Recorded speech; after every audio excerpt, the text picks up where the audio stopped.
Well, hey there, my friend. Welcome back to the Creative Shop Talk podcast, or welcome to, if this is the first time you're listening to us. Thank you for being here. I so much appreciate you tuning in. Hope you're in your earbuds, hanging out with me. Thank you so much. Today, I have a podcast episode that I have pulled out of the archive, not the archives. That sounds really like we have this this deep dark vault, but we have pulled it out of my Retailers Inner Circle program. It is a session that I shared about leadership. It's actually not a session. It was an answer to a question. So far I've pretty much told you that it's not an archive and it's not a session. No, it was a question that one of our members had about leadership and how to get your team to buy in to your culture, to take ownership of projects, to be part of the business. Like sometimes it feels like you're shaking them if trying to get them on board, and it doesn't have to be that way. So the episode you're going to listen to coming up is actually a recording of me answering and bringing that to our community, bringing that question and answering it for our community on leadership. So I'm very excited to share that with you. I just think it's a real topical thing right now, understanding how your team works, understanding how to get them on board, like how to build the culture that you want, how to get them to think strategically. That was the question. How do I get my team to think strategically? How do I give them ownership of things? How do I take things off my plate? So this episode, I hope, will be super helpful to you as you're building your team and taking things off of your plate, because that's our role, right? We should be the visionaries. They should be taking things and helping us, and how to ask for help, how to get the help, how to have everybody buy into the culture and to the thing that we're building, that beautiful business that you're building. And now is really an important time to work on that because we're getting into the busy season. So we want people to take ownership. So without further ado, we're going to jump into the leadership, building and running with team leadership. Let's go. Running a retail business doesn't have to be so hard. Welcome to the Creative Shop Talk podcast, the go-to podcast for creative shop owners, studio owners, and independent retailers. I'm your host, Wendy Batten, retail business coach and mentor. Each week, I'll share simple, proven business strategies, inspiring stories from fellow retailers, and advice from industry experts. Together, we're going to work to find the success you want from your retail business, with more profits in your till and a little more joy in your life.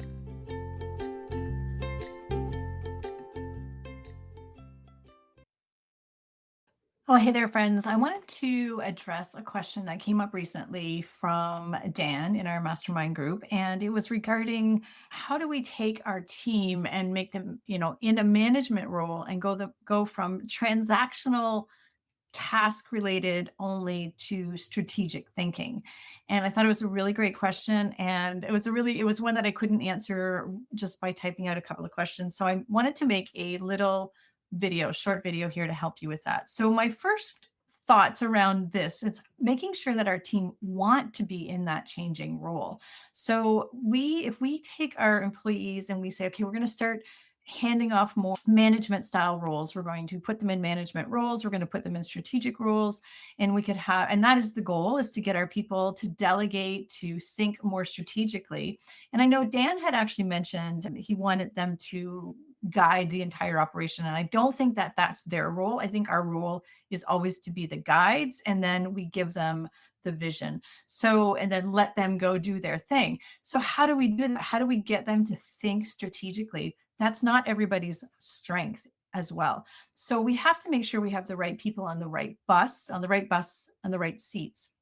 So a lot of times I've seen really good employees who we want to turn into management, who have lots of skills around running the show while we're not there, or running different areas of our business, but they may not be a good long-term fit, or it may not be something they want. So it's really, really important, first of all, to make sure that they are in the right seat that they want, and that they have the skills and the tools. That's our job, to give it to them, to empower them to make sure that they're doing it. So first of all, we want to clarify the things that we want them to do. So first of all, Our changing rules, again, the changing rules, making sure that they're on board to the changing rules. The second thing is clarifying the vision for their role and clarifying the vision for the business. We need to make sure that they are part of that. So asking somebody to think strategically is not going to work. And again, as I mentioned, we have to sort of clarify to them and explain to them, if they've never been in a management role,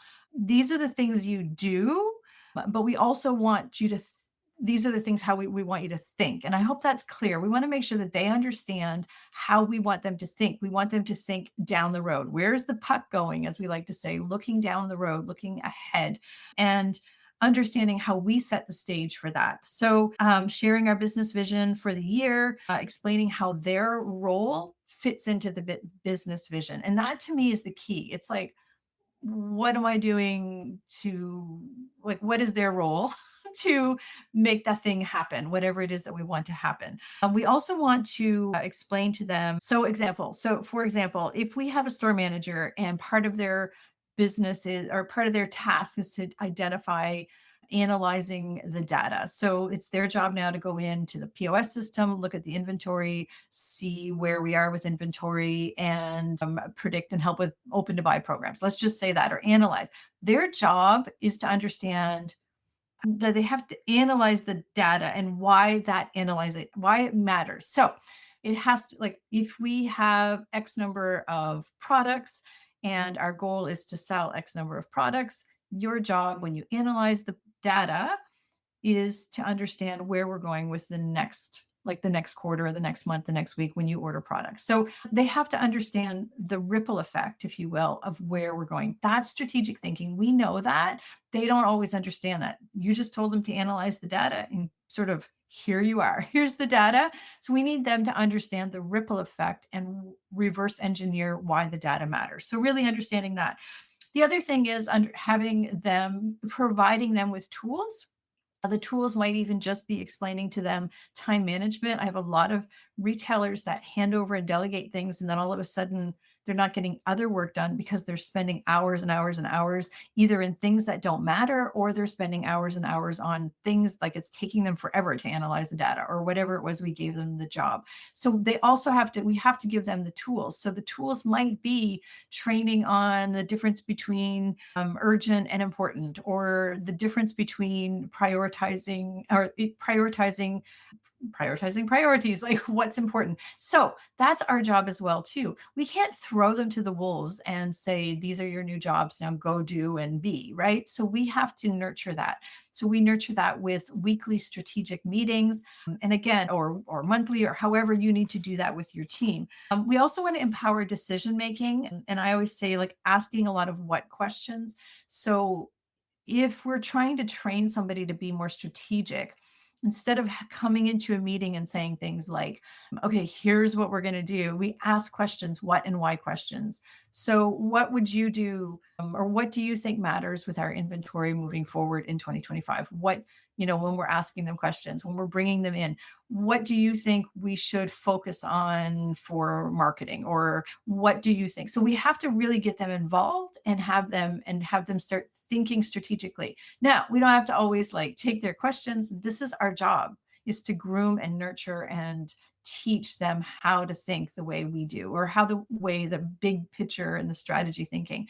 So when I'm meeting with people and I'm trying to train them to be more strategic in either my business or in their own business, it's, understanding, again, I love the ripple effect is a really great way to think about it. Like, how does that support our goals for our business? Why did you answer that way? Or why do you think that matters? And not in a questioning way, just in a, oh, let me try to see that through your lens. Like, if they say, oh, we're analyzing, we're fine with inventory, we don't need any more inventory.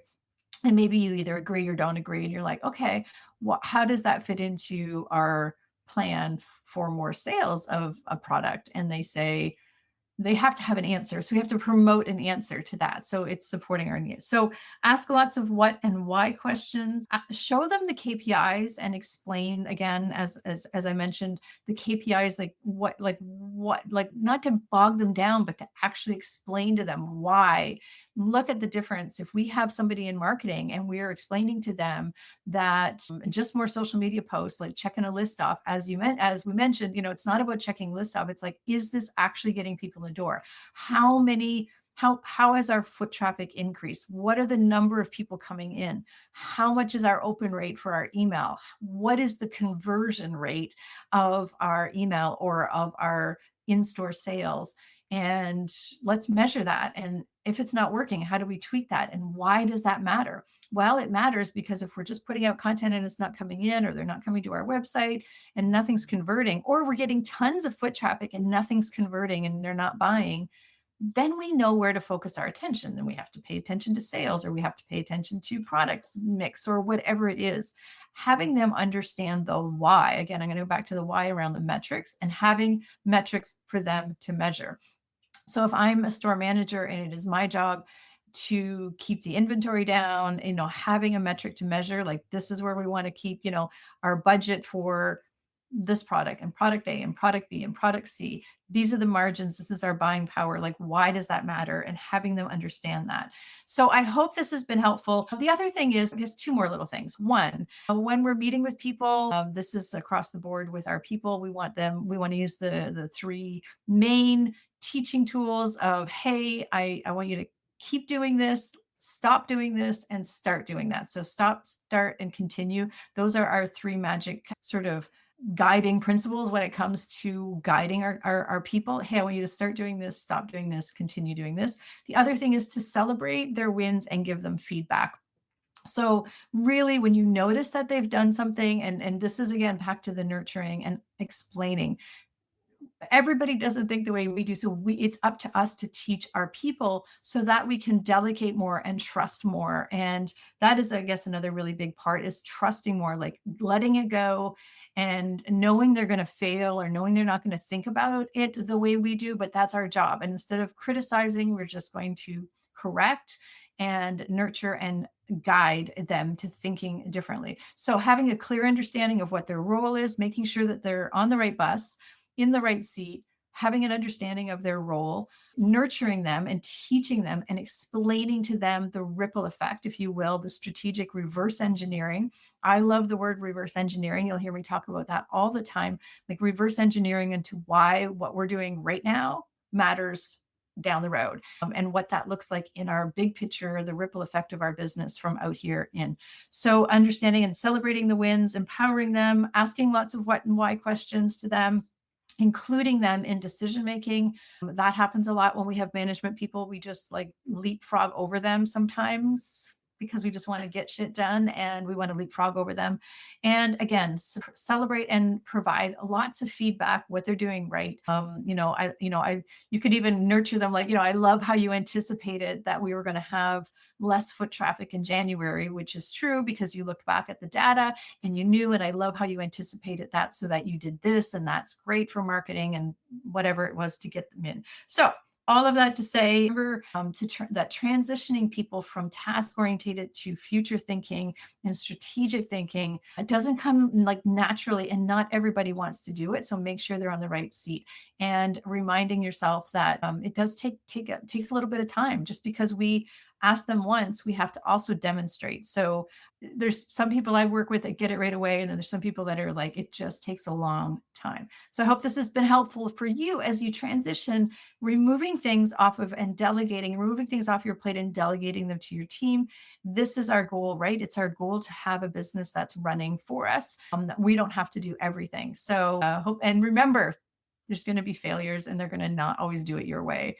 And it's how we react to that as well too. So anyway, hope this has been helpful to you.